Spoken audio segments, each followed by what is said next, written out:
noches, bienvenidos a una nueva edición de Puntos de Vista COP20. Esta noche nos acompaña el viceministro del Ambiente, el señor Gabriel Quijandría. Buenas noches, viceministro. Muchas gracias por su tiempo y que venga un viernes tan tarde a esta zona de Lima. Luego de haber trabajado tantos días, valoro su esfuerzo. Muy amable. Al contrario, gracias por la invitación y gracias de verdad por haber tenido este espacio de difusión de un tema complejo, haber tenido la posibilidad de tener diferentes puntos de vista, ¿no?, de personas sobre los temas de cambio climático, sobre los temas de la agenda ambiental que son tan importantes. Sí, en realidad ha sido interesante porque hemos podido conversar, como usted ha dicho, de distintos puntos de vista. Y ahí arranco con mi primera pregunta respecto a los resultados de la conferencia de las partes, la denominada COP20. También tuvieron muchos puntos de vista, ¿no? En algunos casos vale, antes de empezar con la pregunta, reconocer el esfuerzo que ha hecho el país y el orden para los que nosotros hemos estado participando, tanto del Pentagonito como del maravilloso espacio de Voces por el Clima. Pero ya cuando llegamos a los resultados de la COP, quisiera preguntarle, ¿cuál ha sido para usted la conclusión? A ver, en primer lugar, el tener un documento base para la discusión. Perfectible, un documento que puede ser visto con la lógica de vaso medio lleno o vaso medio vacío, en función de ver que hay algunas cosas que no están definidas, temas críticos como el tema de la diferenciación, como el tema, algunas discusiones acerca de si el tema de pérdidas y daños está incluido o no. Sí está incluido en el texto, está incluido en dos secciones, está incluido en el preámbulo y está incluido en el anexo o en los elementos para la negociación o el documento que se va a utilizar para generar el acuerdo. Los temas de adaptación, esta referencia explícita al principio de responsabilidades comunes pero diferenciadas, que también está recogido en el documento. Hay un tema sumamente importante y que creo que no lo he visto muy recogido en la prensa.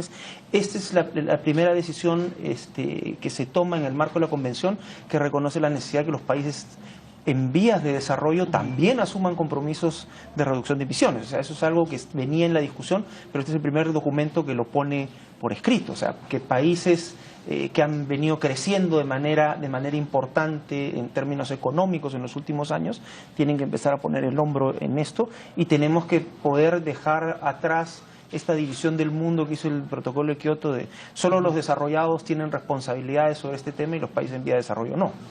Viceministro, usted ha señalado el tema de pérdidas y daños, que ha sido una de las observaciones más claras. Sí. Y ahí mi pregunta es, ¿cómo acercarnos desde ese tema al financiamiento? ¿Eso ha quedado claro en el borrador o ahí sí el vaso está más vacío que lleno? Ahí hay un tema pendiente de ver cómo conectar esto. El financiamiento, las discusiones sobre financiamiento hasta la fecha han estado más vinculadas a los temas de mitigación y de adaptación. Exacto. Este mecanismo de pérdidas y daños es un mecanismo que surge y bueno, se aprueba en la COP de Varsovia, se incluyen algunos avances y algún perfeccionamiento en esta COP de Lima, y lo que queda pendiente es ver cómo conecta esto con el financiamiento. Va a salir, o sea, como se dice coloquialmente, del mismo cuero van a salir las correas para pagar mitigación, adaptación y también pérdidas y daños, o el mecanismo va a requerir un esquema de financiamiento específico e independiente, distinto de lo que se venía previendo anteriormente. O sea, por ejemplo, el Fondo Verde del Clima va a tener una ventanilla que funcione para para el mecanismo de pérdidas y daños. Hasta la fecha no, porque además yo personalmente creo que el mecanismo de pérdidas y daños es un mecanismo que funciona en otra lógica, es una lógica de compensación. O sea, no son proyectos, no son iniciativas de mitigación o adaptación, es compensar a un país por un impacto que recibe, que es de una escala tal que ya ni los proyectos de mitigación ni los proyectos de adaptación alcanzan. Es una compensación que el mundo debería darle y que tal vez no pasa pues por un esquema de fondo. Ese punto no quedó del todo cerrado como algunos hubieran deseado en ese borrador. No. En realidad eso ese vínculo del tema de pérdidas y daños y financiamiento no estaba planteado en la discusión. O sea, es un tema que viene, o sea, que va a venir hacia adelante. Claro, la pregunta la hacemos porque sí reconocemos que por parte de Perú, dividamos la Agenda COP20 y la Agenda Perú, fue maravilloso visibilizar al pabellón indígena, por ejemplo, ¿no? Y ahí cuando uno se acerca al pabellón, a las historias, a la realidad, entiende también que ahí sí esa compensación sería necesaria. Exacto, claro. O sea, en cada país en específico tiene que haber un proceso de reconocimiento hacia aquellos que reciben los impactos o que, como hemos venido diciendo, los que están en la trinchera o en la primer frente de impacto del cambio climático. Tenemos que tener alguna forma de trasladarles a ellos recursos, de trasladarles a ellos algún tipo de beneficio que compense esta labor que tienen respecto de lidiar con el tema de cambio climático. Y ahí la idea de tener el pabellón indígena quería resaltar ese tema, o sea, quería mostrar cuánto están haciendo las organizaciones indígenas, las poblaciones indígenas respecto al tema del cambio climático, cuánto están siendo afectadas, pero también cuánto están haciendo, o sea, no presentarlo simplemente como actores pasivos que reciben impactos, sino cuánto ofrecen ellos en términos de propuesta y abrirlo no solamente a la discusión nacional, sino a la discusión internacional. O sea, el pabellón indígena tenía la lógica de ser el espacio para todos los grupos indígenas del mundo, ¿no? Viceministro, le pido que me acompañe a ver un video, luego podemos seguir conversando. Encantado. A continuación veamos un informe elaborado por Nidia Caja sobre las conclusiones de la 20ª Conferencia de las Partes. El trabajo en la COP20 culminó con la firma del llamado de Lima para la acción por el clima. Este es solo el comienzo del trabajo que llegará a París el próximo año, donde se debatirá un nuevo acuerdo que entrará en vigor en el 2020, sustituyendo al protocolo de Kioto. En una entrevista a TV Perú, el ministro del Ambiente, Manuel Pulgar Vidal, destacó la importancia de haber logrado un documento que contiene puntos importantes de negociación internacional. Entonces, son un conjunto de logros que no solamente están expresados en el llamado de Lima a la acción climática, que a su vez tiene, por primera vez en esta negociación encaminada hacia París, los elementos del texto a ser negociado. Es decir, la próxima reunión de negociación, que es en Ginebra el 8 y 9 de febrero, ya no se harán con las manos vacías, se harán con este texto de Lima que contiene los elementos a ser negociados. Uno de los logros más importantes durante la COP20 fue la composición de un comité ejecutivo para afrontar los daños y pérdidas ocasionados por el calentamiento global. Y se fija responsabilidades de los países con mayores emisiones de gases de efecto invernadero, diferenciando si pertenecen al grupo de países industrializados o en vías de desarrollo. Se consolida en el texto del llamado de Lima el concepto de la diferenciación.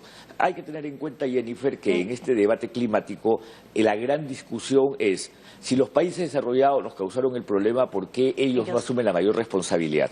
Los países desarrollados dicen, es cierto, nosotros fuimos, pero hoy día hay países que están emitiendo más que nosotros. El llamamiento de Lima plasma como punto de trabajo el fortalecimiento en los programas nacionales de adaptación al cambio climático. Además, fija que los países deben presentar compromisos cuantificables de reducción de gases de efecto invernadero, a más tardar en junio del 2015. Asimismo, implementa un mecanismo que atiende las necesidades de los países más vulnerables al cambio climático. El próximo año hay una obligación de todos los países de poner sobre la mesa sus programas nacionales de mitigación y adaptación. Y eso se llaman las contribuciones nacionales. Y esa es una obligación que los países desarrollados tienen que hacer hasta marzo, y los que no puedan hasta marzo en vías de desarrollo lo pueden hacer hasta junio. Los países de la Alianza del Pacífico aportaron en total $22 millones al Fondo Verde para el Clima, que alcanzó $10.200 millones durante las negociaciones. El Perú tenía la meta que en el Perú se alcance un monto superior a los $10.000 millones del Fondo Verde del Clima, y se llegó a $10.200 millones. También se aprobaron 9 decisiones sobre el tema de finanzas climáticas, entre las cuales está todo el tema de financiamiento a largo plazo, el tema del Fondo Verde del Clima y sus orientaciones, el Fondo Ambiental Mundial, y se logró que el Fondo de Adaptación que ya existe canalice $65 millones para poder tener el próximo año aire hasta que se tomen decisiones posteriores. Pulgar Vidal indicó que el documento logrado plantea como límite que el planeta no supere los 1.5 o 2 grados centígrados de temperatura en el próximo medio siglo. Además, se fija para el 2020 sustituir el uso de combustibles fósiles por fuentes de energía renovable y plantea reforzar los mecanismos de reducción de emisiones por degradación y deforestación.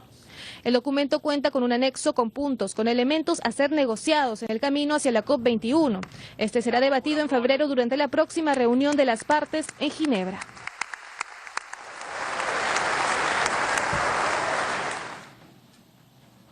Seguimos conversando con el viceministro de Desarrollo Estratégico de Recursos Naturales, Gabriel Gijandría. Viceministro, veíamos el informe de Nidia Caja y la pregunta siguiente es, ¿se acabó la COP20 o empieza la COP20? En realidad, bueno, se acabó la COP20 en Lima y lo que empieza es todo un año de trabajo hasta llegar a París, ¿no? O sea, esto no para, como señalaban ahí el informe del ministro, o sea, en febrero ya tenemos nuevamente que sentarnos a mirar el documento y ya empezar a buscar ir reduciendo el ámbito de los elementos, del documento de elementos que tenemos disponible en este momento. En aquellos párrafos en los cuales hay 3 opciones tenemos que ir yendo hacia una, ¿no? que es la que sea final. O sea, parece mucho tiempo, pero en realidad eso se va a ir volando. O sea, a París tenemos bien poco tiempo para llegar. Viceministro, sería importante también compartir la agenda que se ha logrado en Perú y para ello sabemos que hay de alguna forma varios logros, ¿no? El tema de la madera, el tema de los bosques, si lo puede usted especificar, pero luego ese seguimiento a que se cumplan de alguna forma esos ofrecimientos, ¿de qué depende? Básicamente de mantener el ánimo. Desde el lado del Ministerio del Ambiente, mantenernos activos y buscar siempre el vínculo con los otros sectores, con los otros ministerios, con el sector privado para que esa energía positiva que se ha generado a partir de la COP se mantenga y que se concrete, ¿no? O sea, estos anuncios que se han hecho en el marco de la COP sobre, por ejemplo, 10 medidas de sostenibilidad pesquera por parte del Ministerio de la Producción o el acuerdo por la madera legal que ha sido firmado por 5 ministerios, esta afiliación del Perú a la iniciativa 20x20 para recuperar 20 millones de hectáreas al año 2020 y de los cuales, respecto a las cuales Perú ofrece recuperar 3.2 millones de hectáreas con reforestación. O sea, lo que necesitamos es estar permanentemente manteniendo el vínculo activo con estos ministerios y ofrecer asistencia técnica, ofrecer apoyo, en algunos casos ofrecer la contratación de personal que pueda mover la agenda dentro de estos ministerios. Es el caso de lo que hemos venido conversando con el Ministerio de Salud, que descubrió el tema del cambio climático con motivo de esta COP, ¿no? y que se ha dado cuenta que se requiere tener un equipo, unas capacidades y gente dedicada a ver el tema, dónde está el vínculo entre cambio climático y salud en los temas que tienen que ver con enfermedades transmitidas por vectores, o sea, cómo engancha el trabajo y las medidas que se toman respecto de la malaria, respecto del dengue en una lógica de cambio climático, cómo trabajamos los temas que tienen que ver con calidad de agua en un contexto de cambio climático, ¿no? O sea, la agenda es inmensa, o sea, el trabajo recién empieza, ¿no? Viceministro, una consulta también es en los espacios, básicamente en el Pentagonito, como se le denomina, donde estaba el venue, por lo que hemos podido seguir, percibo que hubo un gran espacio de conversación política, las negociaciones. Existía un espacio científico, un espacio de organizaciones, observadores, sociedad civil y estaba la prensa.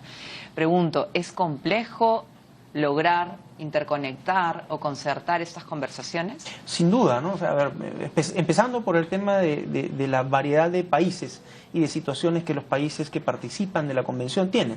Entonces, además, dentro de cada país hay estos, ¿cómo se llaman en inglés? Constituencies o grupos de interés que son, o sea, los negociadores, los políticos, los negociadores que están más por el lado político, los científicos, la sociedad civil, la prensa, e intentar generar un discurso o unas decisiones que pongan contentos a todos es muy complicado. O sea, finalmente, por el funcionamiento de la regla de consenso que tienen Naciones Unidas, también es que los acuerdos se alargan y a veces terminan saliendo decisiones que no dejan contentos pues a todos, o no dejan contento a nadie finalmente, ¿no? O sea, porque todos tenían la idea de que fuese más exigente hacia uno o hacia otro lado.